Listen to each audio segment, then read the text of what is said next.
Hi guys, welcome back to my channel. If you guys don't know who I am, my name is Divyanka and I'm a PharmD. Here on this channel, we talk about pharmacy and career related tips, and my main goal on this channel is to make sure that I provide value in every single one of my videos for you guys. Today's video is actually another podcast episode. Today, my guest is Kayla Sepe. I'm not quite sure if I am saying that correctly, but she is actually a 6th-year PharmD student at URI, and she reached out to me because she had a few questions in regards to mid-year, so I thought it'd be great to get her on the podcast and answer those questions so you guys have the answers to that as well. We went over a bunch of mid-year topics. She is interested in applying to fellowships, so we did dive deeply into fellowships, the fellowship process, and all of the details that go into that. I do really hope this was helpful for Kayla, but also for you guys. I hope that you guys find value out of this video and this podcast episode. We touched on a lot of different topics in our conversation, so if you guys have any follow-up questions, please feel free to reach out to me via my email down below, or just ask it in the comments, or like Kayla did, reach out to me on LinkedIn and maybe we'll make a podcast episode out of it. But regardless, I do really hope you guys find this video helpful. I'm gonna stop blabbering on for this intro and we're just gonna go ahead and play my conversation with Kayla. Thank you for reaching out. It's awesome that you reached out. You said you found me through YouTube or through LinkedIn, or was it both? So LinkedIn first, but then I was watching your videos and I thought they were really helpful. So specifically, I think I saw on LinkedIn your mid-year video, and then that kind of brought me into looking at your other videos. I'm also part of IPHO, and I know it was featured on the IPHO page, the mid-year video. So I think that was the reason why I kind of then started going and looking at the other videos. They're helpful though. Thank you. That's awesome. Yeah, that's so cool to hear. I started my channel, I guess, at mid-year because I was like, no one ever kind of vlogs that whole thing, and people explain it like it's the craziest experience ever. And people are always like, oh, maybe you should go like the year before or whatnot before you're actually applying for fellowships to like just check it out. But Yeah. I realized like, that's a lot of money that you're putting into just checking an event out. And you're not actually doing much if you're going there the years before. So I was like, I think it's useful if you have, a purpose, if maybe you have a poster, or if you really want to go to some seminars. But in general, I think that, I only went my 6th year and I thought it was fine. So I was like, I just want to show people. And then that kind of turned into me being regular on this channel, literally just as of the last like month and a half. But yeah, it's awesome to hear that's helpful. I just like asking people, where they found me. Yeah, of course. But no, I want to spend a lot of time answering your questions. I know you had questions revolving mid-year and then industry in general. I will like just say something at the beginning about like my, I guess, path to industry being different, and the experiences that I took during school being very different, and I can kind of explain what I mean by that. But I think that that's a good and bad thing. Good because I think it honestly kind of shows that you can do a lot of different things with pharmacy, but also to get into industry, and there are literally endless opportunities. And then I guess it could be seen as like a bad thing because I don't have necessarily as much retail experience. Like I've worked retail for a year or two, but not as much, or I don't really have as much clinical experience. But that was done intentionally. So I just kind of wanted to start out by saying that. Yeah, no, although I do intend to potentially go for a fellowship at mid-year, I am also just interested in the different career paths and opportunities that having a PharmD leads you to, whether it's industry or, a CRO route. I'm just interested in hearing all about them and experiencing them through my appies. It's kind of upsetting that with COVID, like we're really not able to do them the traditional way right now. But kind of making the most out of it. Yeah. No, I definitely get it. COVID, my last like 1.5 rotations were remote. So that was definitely experience, and one of them was actually at a CRO. So I can kind of talk more about that. But I guess go ahead and like shoot with the questions, and then we can kind of. Yeah, no, I made like a little list of questions. So the first one was actually in regards to the CRO. So basically, if you could kind of give a quick synopsis of what the difference between a CRO and the pharmaceutical industry is, and what are some day-to-day tasks that you might be experiencing in a CRO, And I get that's great that you did an appy there. I didn't realize that. So Yeah. So actually, I just got a job at a CRO. So good, like perfect timing on this question. But basically, so a pharmaceutical company is obviously, working on their products towards specific therapeutic areas, and they generally handle from, discovery and R&D of the drug to 20, 25 years later, marketing, post-marketing of the drug. So the whole drug life cycle is very, very long. But within that, within med affairs, within clinical development, um, there are pieces of work that can be contracted out. okay. So sometimes companies don't have the bandwidth just to do it in-house. So in that sense, they would contract that work out to a CRO. Okay. The CRO stands for a contract research organization. So that's exactly what they are. They usually CROs have clients, which are pharma. Okay. And CROs can span from a bunch of different types of work. And I think the main pull for CROs is that they are generally like experts in something. So experts in either a type of work, so like medical communication work or regulatory work or stats work or therapeutic areas. So for instance, the job I got, the CRO I got a job at only does ophthalmology.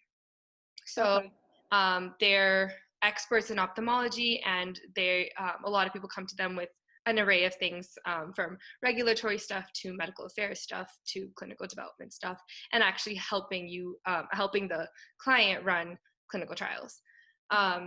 So basically, it's like whatever the bandwidth the company doesn't have to do in-house, each team can hire a CRO. And that can literally be different for every department and for every team. So like a med affairs team could contract out to a certain CRO for a certain project, and then another CRO for another project. So that can kind of vary. Obviously, at the end of the day, companies have favorite CROs that they end up working with a lot. And then vice versa, CROs, have some longstanding clients. Wow, I can't talk.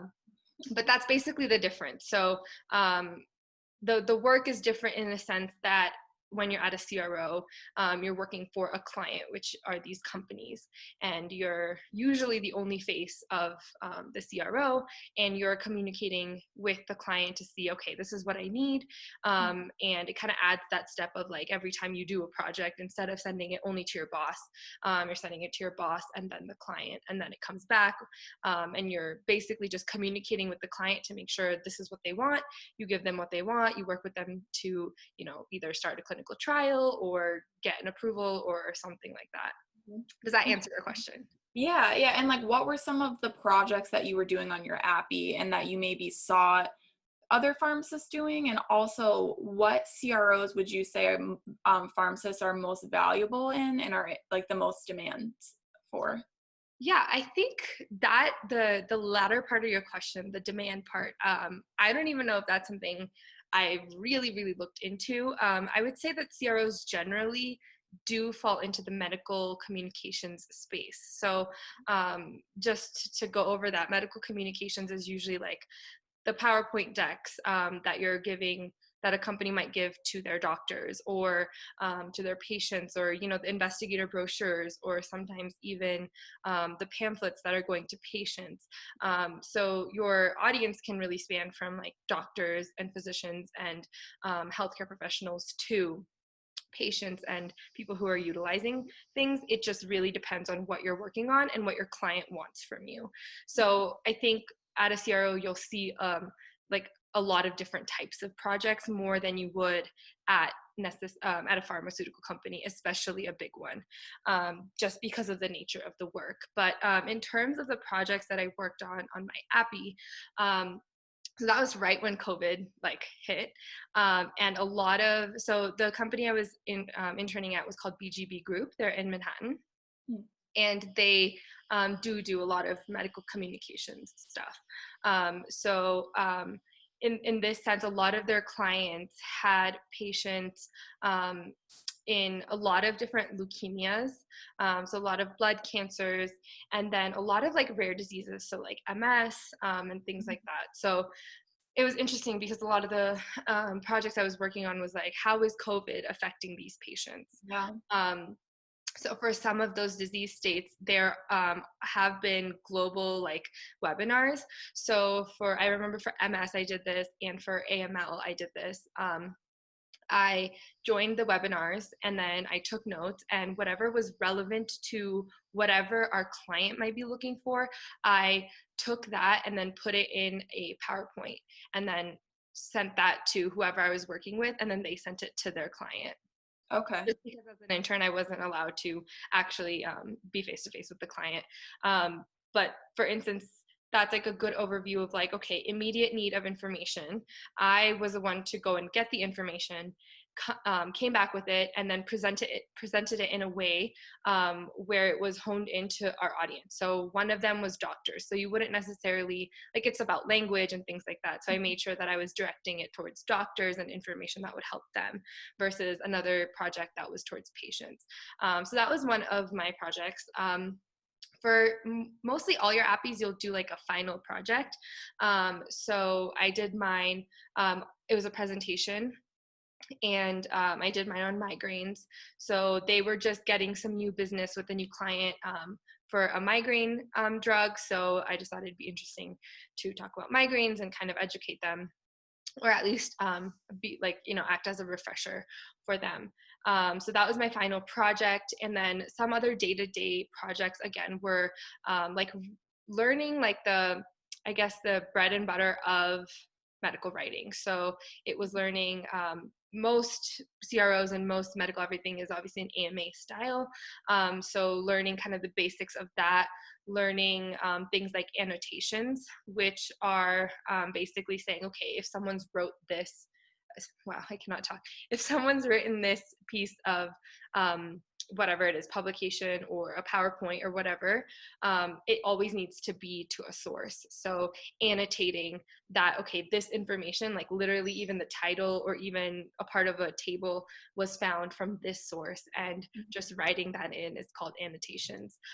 So learning things like that. I went in knowing that I want to pursue medical writing, and because it was my last appy, I just kind of came in being like, I really want to learn like all there is to medical writing. So as much experience as you can give to me in that realm within these 5 weeks, like give it to me. So that's kind of the attitude I went in with. But I would say that was like mainly all the types of projects and it would just be daily. So, if someone needs help on a certain, like sometimes it was just 1 or 2 slides, and just making sure that, the information is medically correct and that it's sourced, or actually coming up with that information. So, and one of the main things, sorry, I don't know why I blinked on this, is literature searches. So Okay. this is probably like what you'll do as an intern everywhere. So through PubMed, Google Scholar, things like that, and on certain topics. So a lot of times I would just get an email saying, hey, I need data on this. I need an answer to this question. Go do your literature search and come back to me with a PowerPoint with the answers. So going to do the literature searches, actually finding that data, and then bringing it back to them in a presentation manner is usually kind of the main work there. Interesting. And I know, there are kind of the hotspot areas where big pharma and small pharma are. Where are those hotspot areas of where the CROs are located, would you say? Uh, Boston, same areas, or? a lot of the same. A lot of them are actually in Manhattan, and at the time I really wanted to be in Manhattan full time, so I was like, oh, this is great. There are definitely many in Jersey, just because obviously pharma is there. Yep. With CROs, a lot of the work can be remote. So there are some randomly in like Illinois and Kentucky, where you could possibly, be employed remotely or do an internship remotely, because again, this work is able to be done remotely. And then there's some in Boston and Massachusetts. Obviously, the one I got hired in is in Massachusetts, but I would say hotspots wise, Manhattan and Jersey. Okay. Yeah. Interesting. So the next question I had was if you could just briefly highlight your experience with the application process of mid-year, because I feel like a lot of people don't really talk about the application process, and it seems stressful, but it also seems like it's very it's like people wait until right before mid-year because the applications don't come out until then. So Yeah, it's super confusing. And when I Googled it, I literally didn't find answers. And I didn't understand. I have one close friend who applied the year before I did and got a fellowship. So he was my go-to. But he's like he has more of a chill attitude. So every time I'd ask him, he'd be like, calm down, like you're fine. And I'm like, no, I just don't understand like what I have to do, the basics of it. So okay, let's backtrack a little bit. There are they are already stressed out, it's I think. literally like it's not stressful. It's just that no one lays it out, and I don't understand why. Yeah. And Um, it's too because like I don't know about I think you said you went to MCP, right? URI doesn't really lay it out for you and it's not emphasized, so it's tough. Luckily we have like great upperclassmen that are really helpful with guiding us, but that's just awesome. Yeah, I mean, I will go far as to say that I don't think my school helped me with that. Like, even though we have the second biggest fellowship program, I didn't find my answers to that. So basically, everyone talks about PPS, which is this portal. I'm gonna take notes, so don't think Yeah. of This is actually a great video topic and it's on my list. So once it gets a little closer to mid-year, probably September, I was going to do a video on this. So like that'll probably be in like a lot of detail, but I can lay it out for you. Go ahead, take notes. Okay. So there's a portal called PPS. I don't know what it even stands for, like, but that's the whole organization that basically deals with scheduling fellowship interviews. So everyone talks about PPS opening. So that generally, for me, I think it opened on October 30th. And so you have about a month, right, on the platform to either apply and whatnot. One thing that not people don't tell you is that not all fellowships are on PPS. So I applied to like some could argue way too many fellowships. I didn't keep track. I just applied to anything and everything. And I ended up having 26 interviews. So like that's not doable for some people, but The first round of interviews or no, total. oh, I was like, oh my No, god. no. But because you only have 3 days. So yeah, it was crazy. But that's a whole nother topic. So anyway, PPS is where the majority of the fellowships live, but not all of them are there because a lot of fellowships are independent. And so what that means is like they don't have a school sponsor. So they probably don't have a school portion. You've probably heard of like the ones through Rutgers or MCP. So those ones have a school connection. So you're spending like 10 or 20% of your time doing something like lecturing one class or doing something with the university that fellowship is paired with. But there are some. One of the ones that I interviewed for was Novo Nordisk, the Med Affairs fellowship there.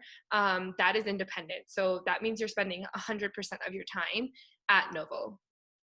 So those types of fellowships may not be found on PPS. PPS is kind of paired with IPHO, so you might find some information on there, but again, it's not too explicit. So you have to have an IPHO membership, and then separately you have to have a PPS membership to be able to apply to these things. It's really annoying, it's really expensive, and yeah. So you have to have your IPHO membership, and then you apply for PPS. That's a separate membership. And then if you're a member of all of that, you get a student discount for mid-year, but you still pay for mid-year, which again is annoying. So that's where the majority of your fellowships live. So I know MCP, I'm pretty sure, I'm forgetting the details, but I'm pretty sure MCP does use PPS. And other schools and programs do as well. The one main program that does not use PPS is Rutgers. So Rutgers literally does their own thing. It's their own setup, and I'll explain the difference between the two in a little bit. So, but I just want to overview. So there's the PPS fellowships, and then there's these ones. through Rutgers. And then there are other ones that will not be listed in both, and they might have a different process completely. Some might have interviews at mid-year, some might not. I think the easiest way to find these is probably Google. And then also the PPS list sometimes does list like fellowships that may not be part of their program. And then it'll just give you a link to apply separately on their website. But I think the easiest way to kind of keep track of them is like if you know whatever types of fellowships you're applying to. So I was applying to Med Affairs ones, just to Google search like Med Affairs fellowship, or postdoctoral fellowship or something, and kind of do that maybe once a week, between mid-October and when you go to mid-year. And then you'll already know, obviously, the ones you've already seen through Rutgers or PPS, and then that way you can kind of find other ones. And I only say that because I think it's really interesting. I did a lot of interviews for a lot of different companies, and some I didn't even think I liked them or had no, there were some interviews that I set up honestly for practice. And so I kind of walked in not prepared and not knowing much about the company. Like I maybe read through their website 2 minutes before. And you've worked with pharmaceutical companies now? Like it wasn't like a compounding fellowship or something along those lines? Okay. Yeah, exactly. But then I realized I actually really like the company. So I only say this because I think it's a good way to find the ones that not everyone's applying to. And I know everyone says that, but you'll literally find differences while you're interviewing, and you'll know who you like and who you don't like. And so I think that it's best to give yourself the most options that you can in that space. Like if you set up a few interviews just because, you can kind of tell the difference between people being prepared and not being prepared, or being interested in you or not being interested in you, or just how they treat their fellows or what kind of work they have. It's just easier to make more comparisons when you have more kind of data to deal with. So I find that helpful. Say that when you say maybe look into fellowships that aren't as maybe say popular, how were you judging the popularity of a fellowship? Were you it kind of just common knowledge a Rutgers fellowship is probably more in demand than, let's say, a company that you might not commonly hear of?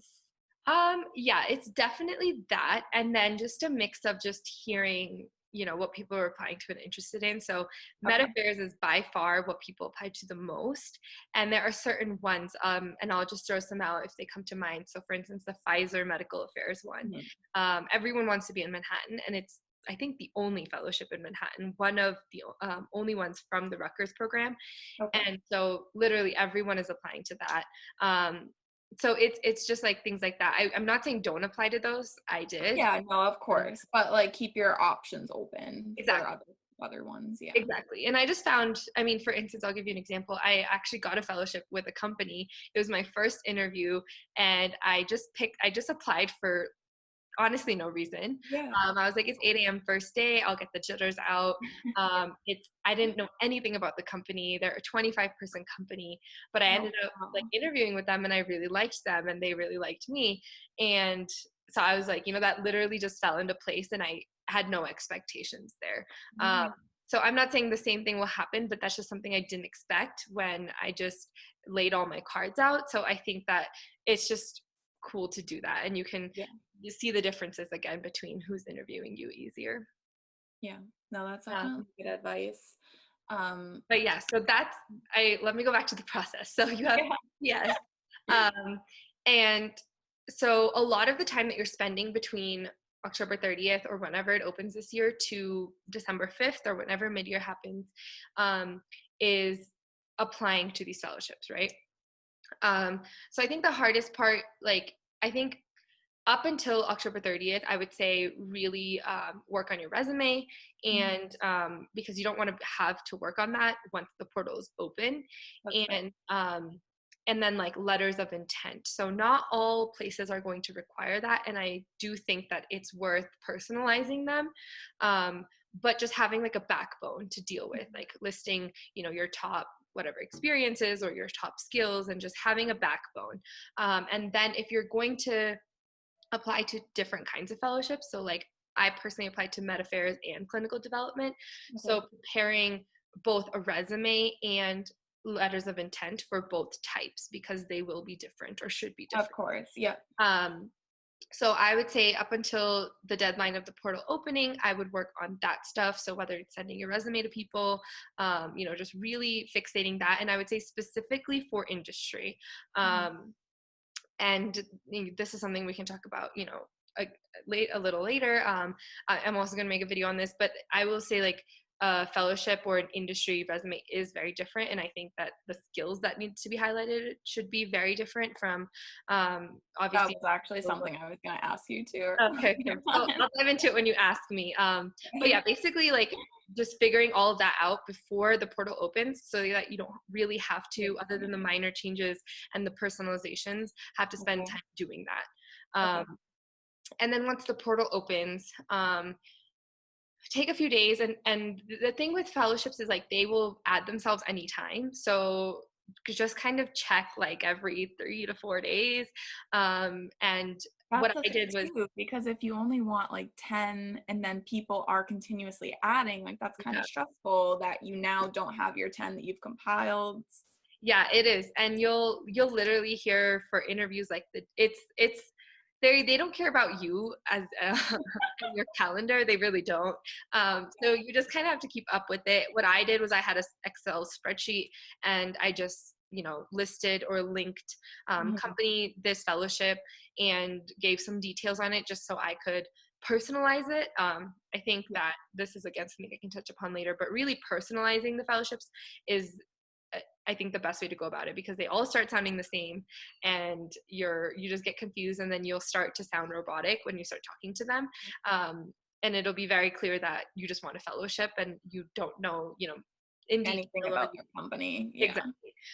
So I think that really helped me. So I would write like the director of the fellowship or who the current fellows are in my spreadsheet, and then the link, and then say what date I applied, so that I know where I applied. And then as they were being added, I could easily cross check that. So a lot of the companies through PPS will actually do a round one phone interview. So it's probably best to apply as early as possible for those ones. And that's the only portal that's open. So honestly, it's the only one you can apply to. But again, apply as soon as possible, because people will start reaching out pretty fast for phone interviews. And you want to obviously give yourself time between phone interviews and mid-year itself, but also time to, like, prepare for those phone interviews. And then you'll probably be on rotation. So just like scheduling and stuff like that.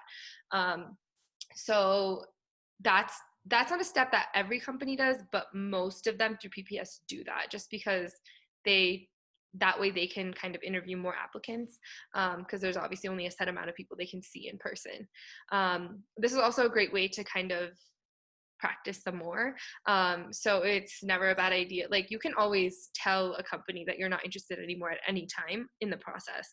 So I think my strategy was just to land as many phone interviews as I could. And Really? You thought that that was probably best at first, and then going forward, choosing the companies based off of the phone interviews that you received a positive feedback from. yeah, and I think that's my strategy. That's kind of been my strategy throughout. Like, when I applied for college, I applied to like 18 schools. Yeah. Like, I go above and beyond a little bit, but and I didn't necessarily say no to any fellowship between a phone interview and mid-year. Mhm. But again, it kind of gives you the practice. I would say fellowship interviews are even, different than job interviews and stuff like that. So you kind of tell what details that people are focusing on, and you can start to compare, like, oh, this company asked me this question in my phone interview, this other company didn't ask me, but it seems like a pretty, like, good question, like, I should prepare to this, I might be asked it in person. Again, I think it's a really good practice round. You're not in front of anyone. So even if a phone interview goes badly, like, great, at least the phone interview went badly and not anything else. So that's my strategy. I don't think that works for everyone to just like go gung-ho about it, but I do think that opening up yourself to the most opportunities is one good strategy. um, so that's what you'll be doing between November 1st, basically, and December 1st. So it is only a month. So, and these like fellows will be, first round interviews are with fellows usually. So whether it's on the phone or in person, first round interviews is usually just with fellows. And again, you're kind of talking to someone more your age, so it kind of helps kind of break the ice if you are nervous about that. Of course. So that's what will happen between then, and then slowly you'll get to people will either confirm you through PPS or will email you about meeting in person. Oh, I see. So you Okay. just really have to stay organized because some companies like sending things through like Google Calendar. Some people really like using PPS. Some companies will tell you like, yeah, we're listed on PPS, but we're not using PPS. So again, just my Excel spreadsheet was my holy grail for all of this, and I put everything. So I put the dates that I had my first round interview, my phone interview, who I talked to, if they confirm me for an in-person or not. Sometimes they let you know that, hey, like we're not moving forward with you, or sometimes they won't let you know. So then like knowing which companies to follow up with between like the phone interview and mid-year and things like that. So I would say the key to that is again, staying organized. And if it's helpful, I can kind of share my Excel spreadsheet, after this conversation of what exactly I mean, Mhm. just to keep it all organized, because then that helps you kind of keep your head on straight when you Of meet them. course. Yeah. So when I was preparing for my in-person interviews, if I had had a phone call with them, it was easy to go back and be like, okay, I had a phone call with them. This is who I talked to. And then and I would actually write notes about our conversation. So this is what they asked, or That's smart. um or like little like things like, oh, they went to MCP too, so then like the next time I Yeah. would meet them, I'd be like, oh, like awesome to meet someone else from MCP type of Yeah. like And conversation. it shows that you remembered, you were listening to the little things and Exactly. And just those are were things they able will to. notice and they'll Yeah. kind of remember you from. So that's what I use that whole thing from. But in terms of the process, that's kind of how it goes. You will hear back about in-person interviews literally until like you are probably going and flying to mid-year. So like I landed in Vegas, ours was in Vegas, and I was still getting like acceptances for Mhm. interviews and was adding them to my calendar. So they'll kind of come through at any time. So just again, keeping organized, and then you're at mid-year. So that's about it for those. And then along with PPS, I again applied to the independent ones or other ones. And again, did the same process for all of them, kept them all on track. Most of the independent ones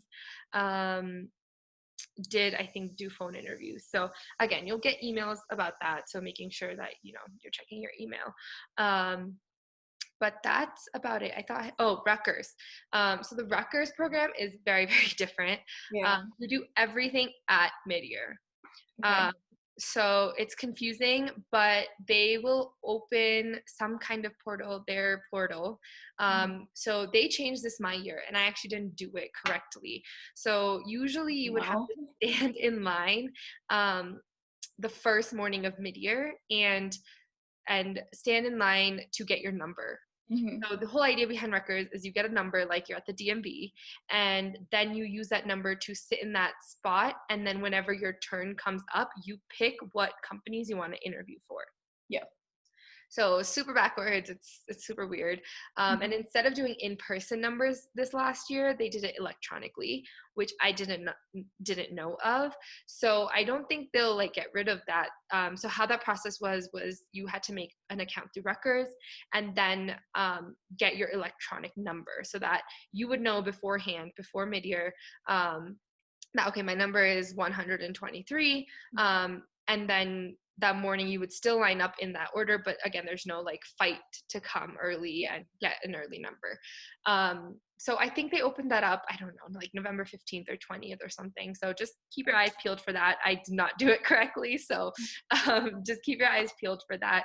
And if you don't get an electronic number, then like reach out to them or call them way before mid-year. So I ended up just going there in person, and yes, they had some numbers in person, obviously just after whoever. I ended up getting 800 something, which is obviously the end of the line. I personally didn't care because there were only a few Rutgers fellowships that I wanted to apply for, and the majority I had already applied and interviewed through PPS and the other independent ones. Yeah. So I wasn't too bummed out. But that was something that I did wrong. So Okay. just keep Well, that it's good in to know. mind. Yeah.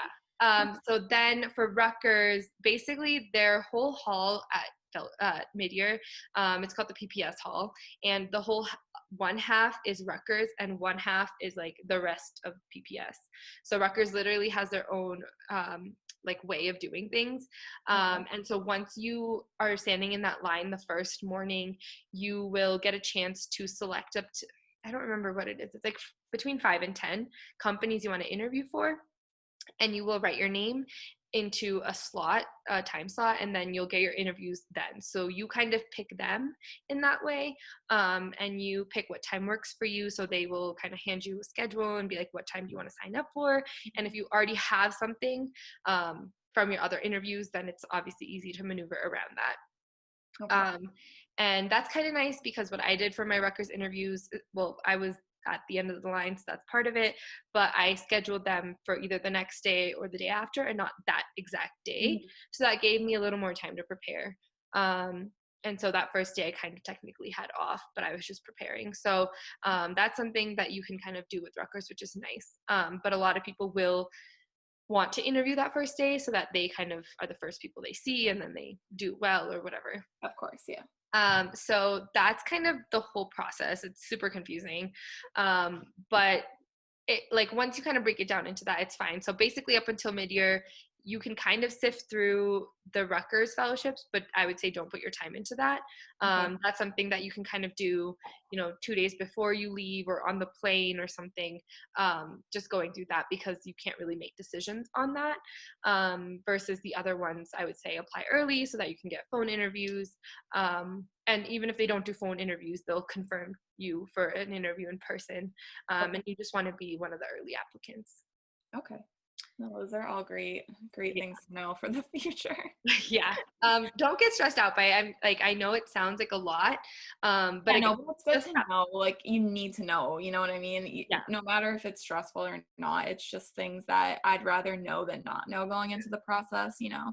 Yeah. Another question that I had, which I don't know if you can speak a lot on this, but I know you obviously have a lot of experience with virtual meetings and podcasts and stuff like that. So, what advice can you maybe give to the current class of PharmD students that may have to navigate mid-year virtually?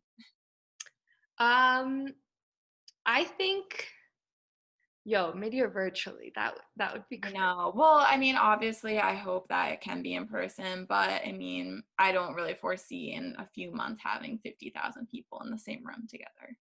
Um, I think it might be better, to be honest. I think that a lot of mid-year and a lot of the jitters that come from mid-year are from the environment. Hmm. And I will kid you, I'm not a very nervous person. Um, so it didn't really affect me, I would say. Yeah. But there are literally people outside of these booths. So every interview has every company has an interview Oh, I booth. don't mean to laugh, but like sweating. So it's like rehearsing to themselves with note cards, with their Oh, laptop, like whispering to themselves. There are people who are like pacing back and forth. There are people who you can tell like don't want anything to do with you. And even if it's like being nice about like, hey, can I sit there? yeah. Like Oh, everyone's just in their own zone. And I feel like that nervousness kind of carries rubs throughout. off. Yeah. Yeah. So, I mean, in that way, I think it's better. You won't deal with that. Obviously, I will say, like, keep your, interview like space great, especially if you're kind of doing back-to-back virtual interviews. Like that can still be a lot, but it I think will be so much less stressful because you're not having to run from one booth to another, having to be like, hey, I have another interview after this, like I gotta run, or all those different, like the tiredness that comes from physically being there won't be there, which is kind of nice. I think like a lot of people were like, about Vegas, especially, and mid-year being in Vegas. Obviously, it was to be in New Orleans, but like for this year, sorry, for 2020. Yeah. But even then, like it's then you have to, balance like, do I go out? Do I hang out with the people that I know here or prepare for my interviews, and some people will like look at you crazy if you go out. Some people, are always going out. So it's like you have to deal with that social pressure as well, I think a little bit, which you won't have to deal with virtually. I would say the one, I guess, caveat, especially with interviews, could be like being personable, I and know, showing and that's what I think that. is so tough. Because if you're someone that has like nice mannerisms, that when you meet someone, those are your strengths, or it's good for someone that those are their weaknesses. But Yeah. I just think it's tough when it's virtual. You can't really highlight those strengths to someone. I think you can, like, I think I can kind of immediately tell, like, you're very comfortable in speaking, and I can just tell that off this video. Of course, you won't get your handshake and stuff, but I think if someone were to have hesitation speaking or be a little awkward or have some nervousness, you could Mhm. still feel that through a screen. So I would say that it might be easier actually to show personability through Yeah. video. Like even your setup right now would be perfect for like an interview. Yeah. So in that sense, I think there will be some things. I think the physical part of it actually would be so much easier if it's just done virtually. Yeah, I definitely thought about that, and Yeah. you're definitely right. Where it would be so much less stress in that sense, Mhm. but pros and cons to it. I mean, Yeah. fingers crossed it still happens, but Yeah, just no, being I think realistic. this way you kind of have a little bit more one-on-one time. Honestly, sometimes in the booths you can hear the people next door, and there's like a lot of hustle bustle because of Mhm. running around. I lost 5 to 10 minutes of a lot of interviews. So as long as you're like good with tech, which you seem to be, like, I think you'll be good. And that's kind of I think that'd be kind of nice. Like even if you still have to be like, okay, I have another interview after this, like at least you can leave at 29 and still join the other one at Exactly. 30 instead of having to leave 5 or 10 minutes before. So Exactly. Okay. I think there's actually more pros than cons. Okay. You're not That's necessarily going to be, attending any other seminars or anything, and there isn't as much, I guess, like networking for fellowships. But that kind of leads me to the receptions, which might be hard virtually. no, that's the other I don't thing. know how. Their question, like, how would you, like, what suggestions would you give to network right now and at mid-year when everything's virtual? I don't know how they're going to do receptions virtually if they do Yeah. that. They might have a completely different process for that because like that is literally an in-person thing. The whole idea is like being in a more relaxed situation and like having a drink and like talking to the people you interviewed with or other people you may not have interviewed with.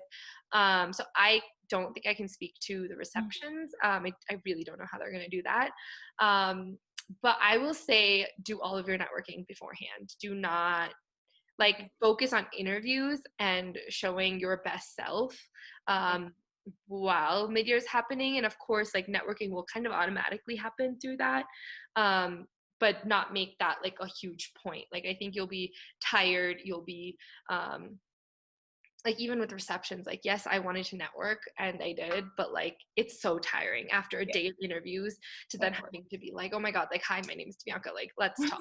course. Like it's so tiring. So and you have ample time, like it's July, Yeah. you have so much time. So yeah, I would definitely say use this time to network, with anyone and everyone, like people who have done fellowships, people who have not done fellowships. Do exactly what you did with me, just reach out, and instead of it being recorded, just like talk to them.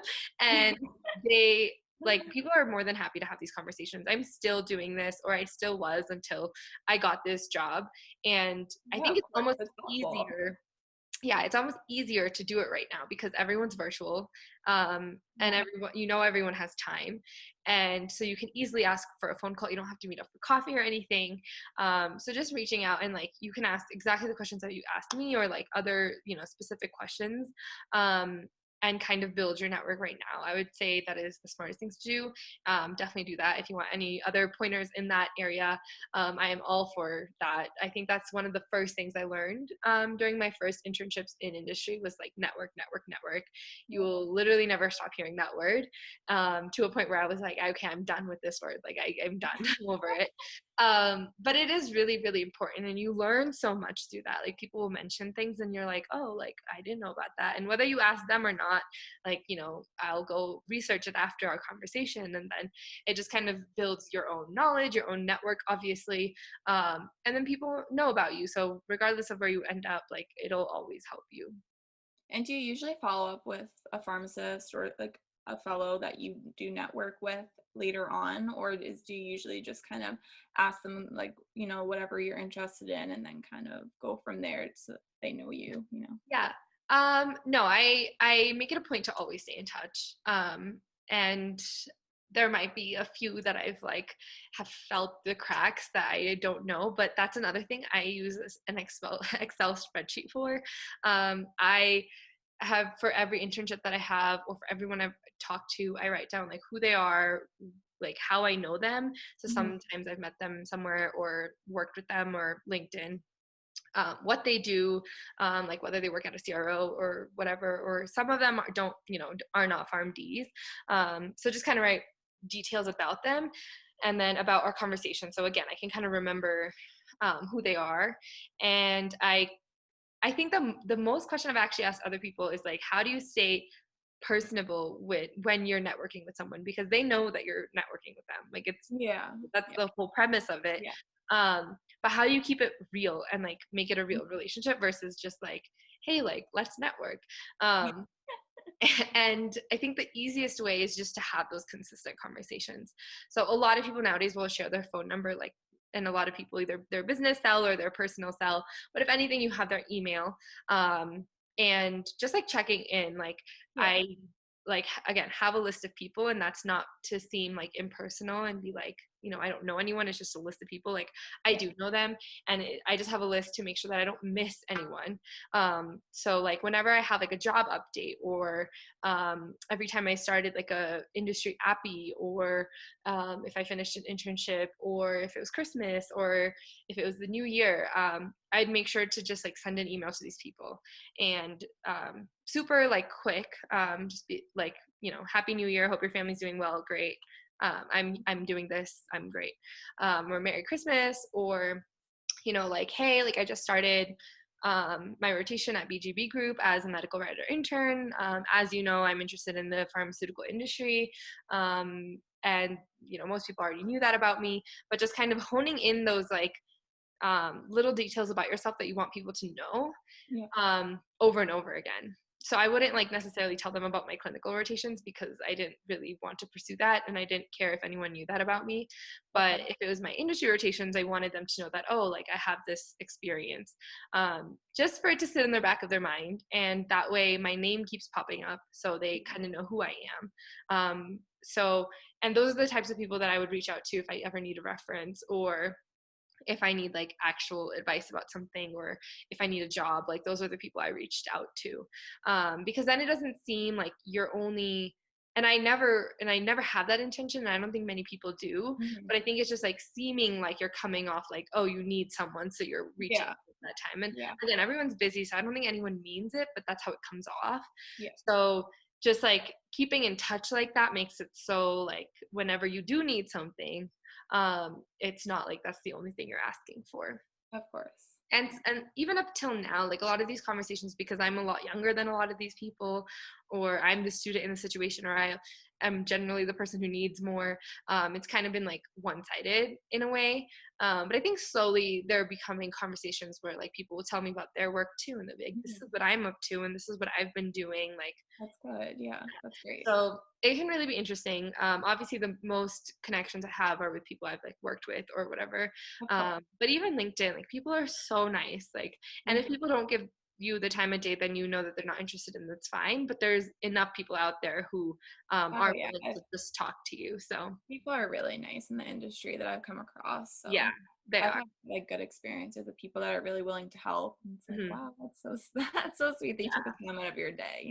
yeah, exactly. Um, so another question I had was, what transferable skills do you think were the most important, or are the most important to highlight in the mid-year interviews? It depends on what you're applying for. So I actually have not asked you, what are you interested in applying for? So right now my interest is in medical affairs and specifically MSL, but I know that's a position that's really difficult to break into as a student out of school. So I'm looking more into medical affairs right now. Okay. Yeah, medical affairs is obviously kind of the go-to pathway to MSL. In terms of fellowship, there's only like one or two or a very like few that are specifically for MSL training. I know, and that's why I don't know if I it's even worth applying to those fellowships because I know they're probably so popular that I don't even know if it's worth kind of not wasting those interviews, but spending my time at those interviews when there's not a chance that I'd get that fellowship. I mean, I would again never say that it's not like if you feel that way heavily, then maybe apply to like two out of the six that are available Mhm. or something, and really look into the programs and apply to the ones that you really want. Um, but no, I don't think that it'll necessarily waste interviews. Again, I think you'll learn a lot, even about like being an MSL, from those experiences. And an MSL is different because they're outward facing and not inward facing. So that is definitely interesting. But yes, you're right to say that it is popular. But I would say, I mean, two things. One, between now and when you apply for fellowships, really look into MSLs and talk to MSLs. There's a reason why it's really hard to get into it right when you graduate, and that's because it's really hard for anyone to act as the one face for the company, and of like talk details of the company to someone external, which are usually these doctors, when you either don't know much about the company or don't have much experience at the company. So it only makes sense to be outward facing and to be the face of the company when you have a few years under your belt at the company, truly understanding the Of course. science, their drug, and then the company itself. So I think it's for good reason that it's like that. Um, but I would say like there's also pros and cons, specifically for MSL positions. Um, One of the biggest things when you start a job, especially in industry, as your first job, whether it's a fellowship or a job, um, is like the networking portion of it. And when you're an MSL, you're traveling and you're gone, and you're never in office. So that's something that you kind of have to think about that I think a lot of people don't talk about, is like as your first job, the biggest thing is to like network and make sure that people see your work. And yes, of course, you might be a great MSL, but you're never going to have those daily interactions with like the person who sits next to you, or like Yeah, it makes people sense. who walks by the bathroom, or you get coffee at the same time. And like it's like those relationships that you miss out on, which I think are really really important at the beginning of your career. So that's something just to think about overall. I'm not saying it's bad to want an MSL, like not at all. Mhm. But that is something that I think people overlook a lot of times, just in the hype of wanting to be an MSL, and they don't realize that. Um, and I think again, it's important at the beginning because you're getting so much of your knowledge from these people around you, and if there's no one around you to do that for you, then you're kind of missing out on that. Um, but then after being an MSL, you can obviously always come in house, so that's always something you could do.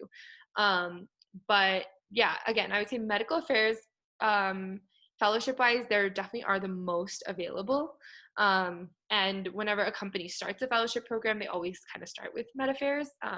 It's where the most RMDs are housed in industry, I would say, and it's like the easiest transition for us to be in med affairs, just from our background. So your initial question was not this. What was Like your what initial question?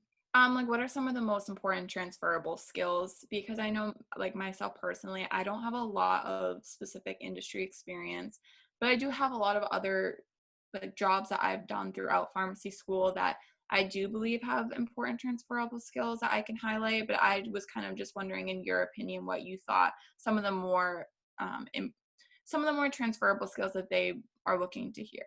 Yeah, great question.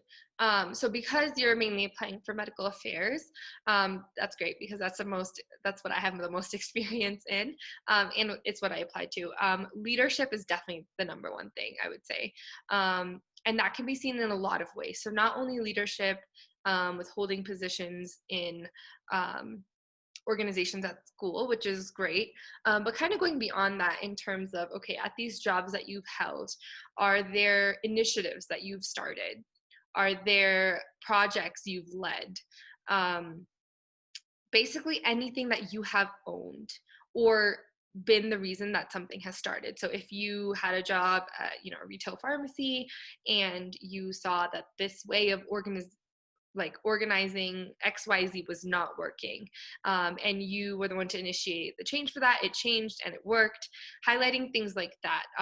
So a leadership doesn't necessarily have to be in terms of, again, like positions within clubs and organizations, and you can highlight that, but if you have that, great. But if you have other things, I would say highlight that more, because everyone is coming in and talking about, I am president of IPHO, I am vice president of IPHO, or whatever.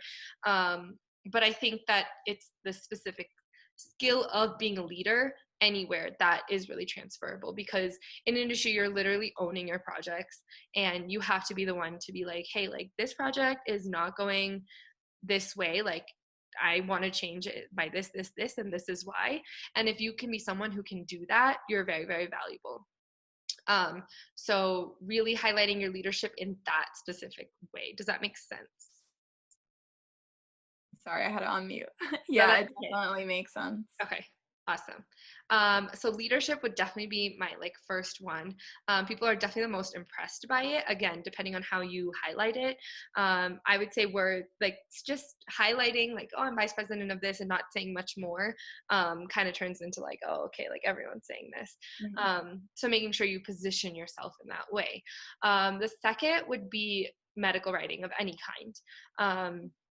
I was actually listening to a webinar that IPHO did maybe 3 weeks ago about resume, an industry resume. And the one thing that he kept, I'm forgetting his name, which is so bad of me. I've had conversations with him, but he is one of the founders of IPHO, and he was talking about medical writing, and he was like, it's such an important skill, because medical writing is so different from normal writing. And within medical writing, there's not only specifications, like I mentioned, like the annotations and AMA style, but there's types of writing, and it really matters what you've done. So the main struggle I think I had while at my appy was understanding who the deliverable is going to. So is this project going to a doctor, or is this project going to a patient, or is this going to just the company? And highlighting the medical writing and the information that you're giving to people in that way. So that's a huge skill that you don't just get anywhere. But this can be in a lot of different forms. It could be a publication that you did with a professor, or it could be a poster presentation, or it could be an article you wrote for an So one organization. of the experiences that I have is working in a managed care setting at Neighborhood Health Plan in Rhode Island. And one of the common tasks that I'm usually completing are doing formulary review writings. So I'm hoping that that will kind of be some good experience for me to talk about, that it is a form of medical writing, I guess, in a way, because it's being directed towards the doctors when we do the P&T committee meetings. Yeah. But that's probably the most experience that I've had in regards to medical writing that I can think of.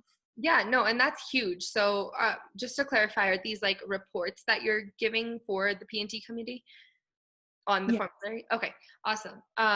Yeah, so that's huge, because that your audience is not a patient. It's the P&T committee, which aren't even doctors or healthcare professionals. They're a specific type of healthcare professionals that are experts in these drugs or whatever it is, or at high posts at least. And you're creating that report for them on a daily or weekly or monthly basis. Yep. So that's definitely something you could highlight. Definitely think of that as a piece of medical writing. I saw some hesitation there, so don't hesitate with that. Really own that.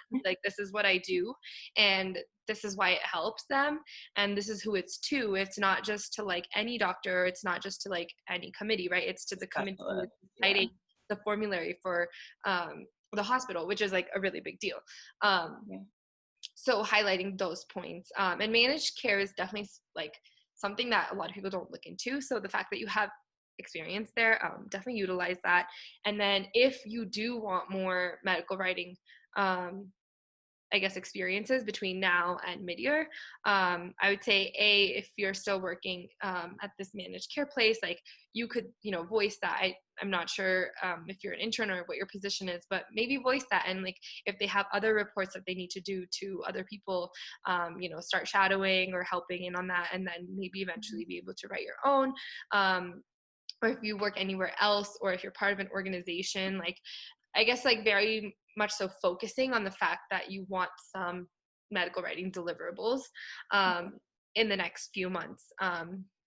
And again, this could be literally like a newsletter to your students about, an article on managed care. It's just how you make it sound, and it's just how you explain the impact of it. Yeah, I'm hoping maybe too on one of my rotations. I have an ambulatory care and my institutional coming up, so maybe in some way I can incorporate that. Yeah, I would say the best thing to do with these appies is, like, again, going in and like having a plan. So they'll have Yeah. a plan for you. They'll probably have a final project for you, but also being like, hey, this is what I want to get out of it. So it's an ambulatory care, rotation. For my am care rotation, we did do a lot of like writing and projects, and mine was a little different, but you can just kind of go in and be like, hey, if there's a certain disease state that you need more education on, can I do a poster on it? Or can I, write a mini publication on something that you are needing right now? Or can I do a literature search for you? That's actually a great idea. I just thought of that. Ask for literature searches everywhere.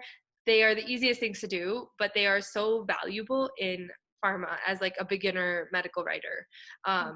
Because that will be like the main thing that they'll kind of give you. And if you can do that, that means you can do a literature search, you can compile the information, you can put it together in terms of what they're looking for, and then you can present that information. So I think actually that's perfect in an am care setting. Like, you could need to do it on literally anything, right? So Yeah, if they no, that's so need true. information on cardio, or if they need information on whatever it is, like it could range from nutrition to cardio to cancer, and just like offering to do that. So even if you do one or two literature searches, be like, hey, is there a specific clinical question that you need an answer to that I can go do a lit search on, and then bring back to you the information, whether it's in a PowerPoint or as a poster or even as like a Word document. It doesn't have to be fancy, but just like the fact that you can do a literature search, present that information, compile that information, and then again write it on your resume. That'll definitely be a keyword in terms of literature searches. That's pretty good advice. Thank you. Yeah. You've been so helpful. Thank you so much. I really appreciate all of your help. This is awesome. This is like the whole point. I've been trying to convince my brother's in pharmacy school too. He's 3 years younger, and I've been trying Oh. to convince him to go into industry, but he doesn't really listen to me. So I'm glad that there are people out there who are listening to me. Yeah, I mean, who knows? Maybe a rotation will change my mind, but I'm pretty set on what I want to do right now. So we'll see what happens in the upcoming months, and Yeah. whatever's meant to happen will happen. So Yeah. No, and I mean, if you want to stick to something, definitely stick to it. That's like my one advice. There are people, especially in industry, everyone has an opinion. And I'm not saying that they're wrong at all, but you kind of also have to see like what is best for you. So this is kind of off topic, but like I mentioned, I actually got the fellowship and I actually denied it. And it was my only offer, and I didn't have a fellowship. And so, what like, made you deny it? Like, you know. multiple reasons, and I'll go into that in 1 second. But my main thing is, like, obviously so many people were like, why did you do that? Yeah. And I had my reasons, and now that I have a full-time job, like, I'm really happy that I did that, because I went in kind of with that intention. Not that I didn't want a fellowship, but for the past like 2 years, I had already done my research and like kind of knew like you could go in entry level. I Yeah. kind of wanted to go in entry level for a multitude of different reasons. I knew obviously it'd be hard, and then COVID hit, which was not fun, but like I kind of knew what I wanted, and I had a gut feeling that if I took the fellowship, I wouldn't be there. And I'm now really happy that I did that. So again, there's no right and wrong. There's literally no right and wrong. So do what's best for you. Why did I deny it? It was a great company. It was that 25% company that I talked about. I really did vibe with them, and they loved me. And I I was sad to deny it, but I'm still in touch with people. It's a tiny company. I'm literally in touch with the CEO. Like my Oh, second that's interview was with nice. the CEO. That's So so it's nice. tiny of a company, but there's no hard feelings. Like they're also interviewing a bunch of other candidates. For me, it was one like a compensation thing. I was just in a place where, um, $45,000-$50,000 a year wasn't necessarily going to cut it. I could have made it work, but I'm just in that kind of a situation. So that was definitely a huge thing. Also, their medical affairs team was only 2 people. Okay. And again, they're a small company. Their business model is actually very different. It's interesting. So as a first job, I didn't know if I would receive the mentorship that I needed to. Their department was very And new. if the compensation is that low, like you want to make sure that it is a company that you'll receive the compensation, the support from, and you'll receive the correct training from that you want to move forward. Yeah, no, I mean, nothing against fellowships. Like I obviously have Yeah. nothing against fellowships, but those are just my main reasons. But again, I did really like the company. I did really like the people. Like I might work with them one day. I hope maybe. Yeah. Yeah. But those are just my reasons, and they're very personal. So again, like other people being like, no, but you just gave John an opportunity. Like I was like, yeah, but there are other opportunities out there as well. Yeah, So of course. that was my reason. But again, it's just a very personal decision. And you'll feel that there was actually one interview that I did, and I had not done a phone interview with them. I walked in, and usually they'll be like, okay, let me explain a fellowship to you, which you should already know the details, but they'll do it anyway. Yeah. And then they'll ask you about yourself. So while this lady was telling me, like giving me the lowdown about the fellowship itself and the program and the type of work, I literally was not interested in any of that.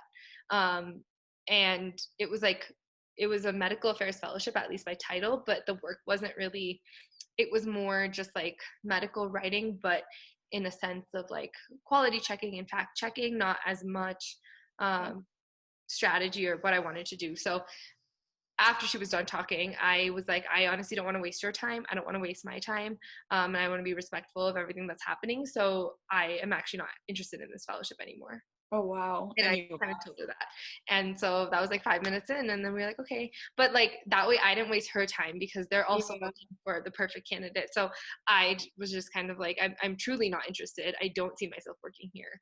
So instead of wasting your time, but there are situations where I wouldn't necessarily do that. Like if I don't know. I think it could open doors for you sometimes, but in this situation, I just had a gut feeling that it wasn't going to work out, and I truly didn't want it. So again, just being very transparent. I think a lot of people put up a face, Mhm.